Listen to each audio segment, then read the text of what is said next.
So what we're going to be looking at is fifth proceeding from Fabris' text.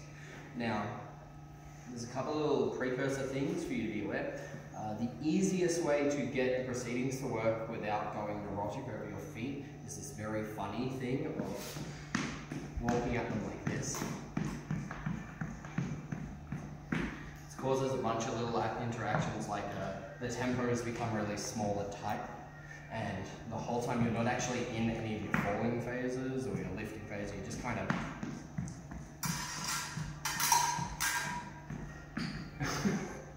just fuck around through it. Fifth proceeding is really special because it's done in fourth the entire time. All your attacks, all your cavatsiones, everything is done with your palm facing the roof. We're going to walk forwards and see I'm only going to really stop standard position. We're going to see the position that they're in. We're going to go to their weaker side.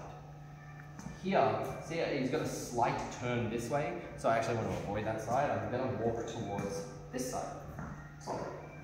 And most positions, there are, like, in a strict second or a strict first, you kind of want to sit below them, but in third and fourth, you want to sit either left or right.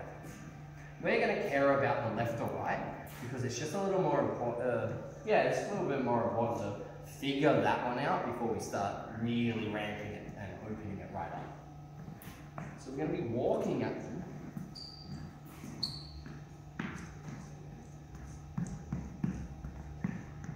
Putting the point next to their guard, either on this side or this side, whichever one looks like it's a bit awkward for them to have to twist into.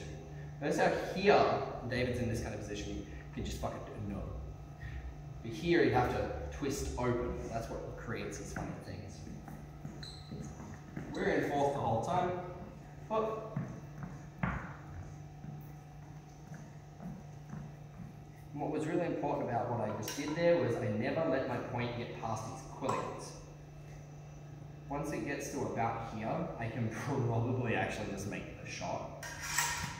Boom, coming through. But I want to get as close to him as possible before he has chosen to do something. He hasn't chosen to do anything, cool. This will be the first thing we play around with. Walk forwards. Just a slight turn that way, ever so slightly. Cool, and say I get to here, boom. Boom. So I kind of place the sword here, and I walk in with that. From there, David is going to do, initially, a parry. So I get to here, David parries it. Boom. Oh, my sword can't stab him anymore. Fuck. So my goal will be here, goes the parry,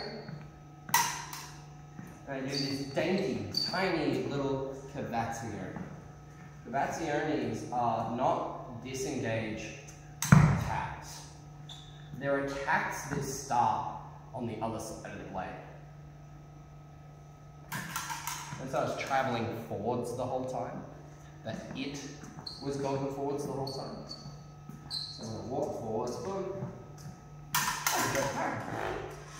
And I'm walking and going towards the side I was going originally. Not, oh, he's parried over here, I'm going to step over here. Because fuckery can occur. But if I step towards the side I was already walking at, I am the fuckery. Behold. There are a couple of other things that can occur, just so that you're aware they exist, and we'll look at them a little later in the night, which will be David just walks backwards. He hasn't done anything yet, but I'm getting closer, and they touch. And we're here, David counterattacks. Woo! You're here, David counterattacks. There we go. Cool. Now the goal with the counterattack, just so that you know it exists, is as we're here, I'm going to pick the weaker side. He goes to counter through it, and then cavazione through that. This is really special because as he goes to grab my weak to counter-attack in, he will go this way to some capacity because he needs to grab that weak. And I get to go around and go through his weak. If he's strong on this side and I ignore it and go in and I go to counter-attack through it, he's going to stab me right here every time so reliably it's funny. My eyes feel safe because he's going to hit the bridge of my nose every time. So you'll feel when you're like, oh, I want to practice the other side, and you don't look at them, and you go, oh, I'll just do it on this side. Oh, why doesn't it work? Because it doesn't work on the side that they're strong. It works on the side that they're weak, which then puts them out of position, which makes you go there. Can I get a position that makes your inside weak? Oh, so then I'm here, he goes to grab it. Boom. We're here, he goes to grab it. Oh. Oh, you want to grab my sword?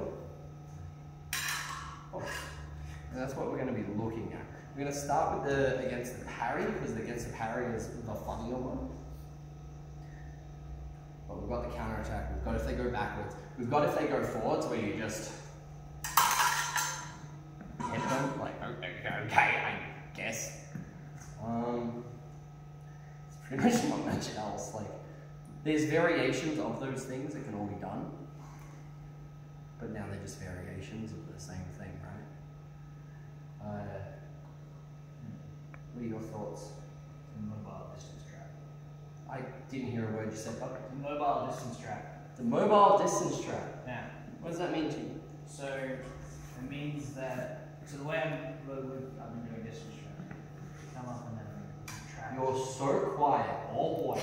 So the way I've been doing distance traps, right, is you go up, you give them all their hopes and dreams, and then you start taking them away. And normally they'll go, oh, my hopes and dreams, and jump for them as you do the counter. However, what this is doing is dangling all their hopes and dreams in front of them, going, yeah, you can make it. That's great. It's like a constant little snapshot of the end while you're constantly prepared to go, instead of what would be doing if I did it with wide feet, where you go here and then accidentally settle and they can thrust in the teeth. Oh, very good. Sick. Any questions, any thoughts, any fears, any worries? Yes, sick. Alright, cool. Let's grab your masks.